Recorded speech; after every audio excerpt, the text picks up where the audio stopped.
ఏపీకి కేంద్ర ప్రభుత్వం శుభవార్త చెప్పింది. విశాఖపట్నం విజయవాడ మెట్రో రైల్ ప్రాజెక్టుల సీఎంపీ కోసం నిధులు మంజూరు చేసింది కేంద్రం. 2 మెట్రో ప్రాజెక్టులకు ఇచ్చిన మొబిలిటీ ప్లాన్ గడువు 5 ఏళ్లు దాటిపోవడంతో తిరిగి మరోసారి ప్లాన్ రూపొందించాలని కోరింది సెంట్రల్ అర్బన్ ట్రాన్స్పోర్ట్ విభాగం. కేంద్రం సూచనలతో సీఎంపీ కోసం కన్సల్టెన్సీ సంస్థను టెండర్ల ద్వారా ఎంపిక చేసింది ఏపీ మెట్రో రైల్ కార్పొరేషన్. 2 నగరాల్లో సమగ్ర మొబిలిటీ ప్లాన్ రూపకల్పన కోసం సిస్ట్రా ఎంవీఏ సంస్థను ఎంపిక చేశారు. విశాఖలో 84.47 లక్షలు, విజయవాడలో 81.68 లక్షలతో ఈ సంస్థ ప్లాన్ రూపొందించనుంది. ఆయా పనుల కోసం ఏపీ మెట్రో రైల్ కార్పొరేషన్ కు నిధులు మంజూరు చేసింది సెంట్రల్ అర్బన్ ట్రాన్స్పోర్ట్ విభాగం. విశాఖ విజయవాడ మెట్రో రైల్ ప్రాజెక్టుకు సంబంధించి విశాఖలో మొత్తంగా 3 కారిడార్లలో ఈ మెట్రో రైల్ ప్రాజెక్టుకు ఆమోదం లభించింది. వైజాగ్ స్టీల్ ప్లాంట్ నుంచి కొమ్మాదికి 34.4 కిలోమీటర్లు, గురుద్వారా నుంచి ఓల్డ్ పోస్ట్ ఆఫీస్ కు 5.08 కిలోమీటర్లు, తాడిచెట్లపాలెం నుంచి చినవాల్తేర్ 6.75 కిలోమీటర్లు. ఈ 3 లైన్లు ఫేజ్ 1 గా, కొమ్మాది నుంచి భోగాపురం వరకు 30.67 కిలోమీటర్లు రెండో ఫేజ్ లోను పూర్తి చేయడానికి ప్రభుత్వం ఉత్తర్వులు జారీ చేసింది. మొత్తం 76.9 కిలోమీటర్ల metro rail project green signal ఇచ్చింది ఏపీ ప్రభుత్వం. ఇక విజయవాడలో 66.15 కిలోమీటర్ల నిడివితో మెట్రో రైల్ ప్రాజెక్టు రాబోతోంది. మొదటి ఫేజ్ లో 38.4 కిలోమీటర్లు, రెండో ఫేజ్ లో 27.75 కిలోమీటర్లు మెట్రో రైల్ నిర్మాణం చేపట్టనున్నారు. మొదటి ఫేజ్ లో 1152 కోట్లతో భూసేకరణ చేయనుండగా 11,009 కోట్లతో మెట్రో రైల్ నిర్మాణం చేపట్టనున్నారు. గన్నవరం నుంచి పండిట్ నెహ్రూ బస్టాండ్, పండిట్ నెహ్రూ బస్టాండ్ నుంచి పెనమలూరు, పండిట్ నెహ్రూ బస్టాండ్ నుంచి అమరావతికి ఇలా 3 కారిడార్లలో విజయవాడ మెట్రో రైల్ నిర్మాణం చేపట్టేందుకు ఏపీ ప్రభుత్వం నిర్ణయించింది. తెలంగాణలో ఏడాదిలో ఇందిరమ్మ ఇళ్ల నిర్మాణాలు ఊపందుకోనున్నాయి. కాంగ్రెస్ ప్రభుత్వం ప్రతిష్టాత్మకంగా తీసుకుని అమలు చేస్తున్న ఇందిరమ్మ ఇళ్ల నిర్మాణ పథకానికి బడ్జెట్ లో భారీగా నిధులు కేటాయించింది. ఏటా 4 లక్షల ఇళ్ల నిర్మాణం పూర్తి చేయడమే లక్ష్యంగా పెట్టుకున్న ప్రభుత్వం ఆ మేరకు భారీగా నిధులు ఇచ్చింది. ఈ ఆర్థిక సంవత్సరానికి ఏకంగా 12,571 కోట్లు కేటాయిస్తున్నట్లు బడ్జెట్ లో ప్రకటించారు. 2024-25 సంవత్సరానికి గాను గతేడాది కాంగ్రెస్ ప్రభుత్వం బడ్జెట్ ప్రవేశపెట్టగా అందులో ఇందిరమ్మ ఇళ్లకు 9,184 కోట్లు కేటాయించారు. ఈసారి దాన్ని మరింత పెంచుతూ నిర్ణయం తీసుకున్నారు.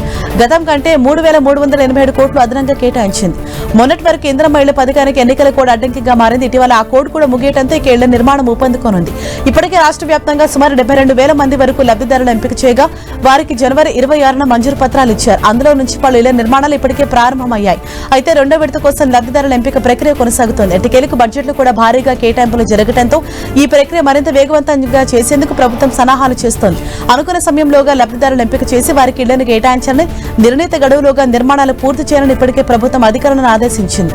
ఏటా ఒక్కో నియోజకవర్గంలో 3,500 ఇళ్ల నిర్మాణాలు పూర్తి చేయడాన్ని ప్రభుత్వం లక్ష్యంగా పెట్టుకుంది. ఓవరాల్ గా ఏటా 4 లక్షల ఇళ్లను నిర్మించాలని భావిస్తోంది.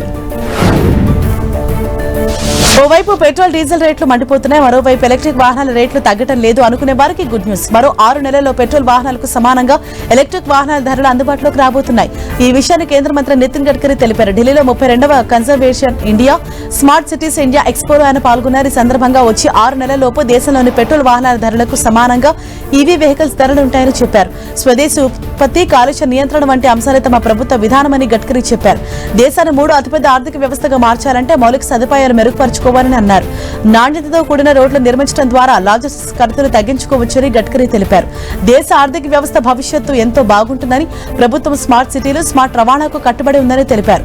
రోడ్ల నిర్మాణ వ్యయాన్ని తగ్గించేందుకు కొత్త సాంకేతికత, ఆవిష్కరణలు ప్రోత్సహించాల్సిన ఆవశ్యకతను గడ్కరీ గుర్తు చేశారు.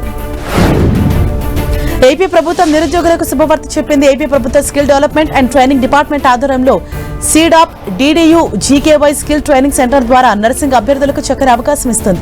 జర్మనీలో నర్సింగ్ ఉద్యోగాలు కల్పించేందుకు ప్రత్యేకంగా జర్మన్ భాష శిక్షణ తరగతులు త్వరలో ప్రారంభించనుంది.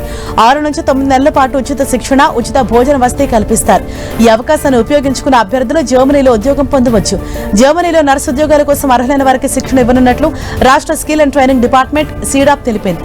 అభ్యర్థులు బీఎస్సీ, ఎంఎస్సీ నర్సింగ్ చదివి ఉండటంతో పాటు 20 నుంచి 35 ఏళ్ల వయసు, సాధారణ ఆసుపత్రిలో పనిచేస్తున్న అనుభవం ఉండాలి. జర్మనీ భాష నేర్చుకునేందుకు ఆసక్తి ఉండాలని తెలిపారు.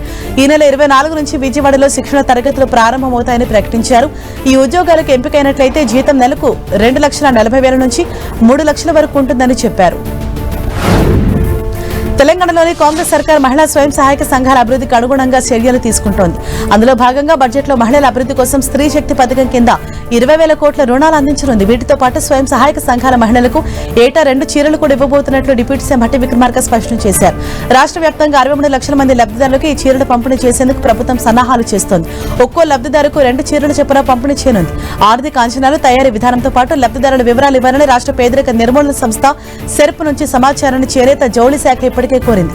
బతుకమ్మ చీరల పథకాన్ని రద్దు చేసి దాని స్థానంలో స్వయం సహాయక సంఘాలోని మహిళలకు ఏటా 2 చొప్పున చీరలు అందిస్తామని సీఎం రేవంత్ రెడ్డి ఇప్పటికే ప్రకటించారు. సీఎం ప్రకటన నేపథ్యంలో చీరల పంపిణీకి అధికారులు సన్నాహాలు చేస్తున్నారు. ప్రస్తుతం అంచనా ప్రకారం రాష్ట్రంలో 63.86 లక్షల మంది మహిళలు స్వయం సహాయక సంఘాల సభ్యులుగా ఉన్నారు. వీరికి ఏటా 2 చొప్పున అంటే 1,28,00,000 చీరల పంపిణీ చేయాల్సి ఉంటుంది. ఈ చీరల పంపిణీ ప్రక్రియను వీలైనంత త్వరగా ప్రారంభించేందుకు ప్రభుత్వం సిద్ధమవుతోంది.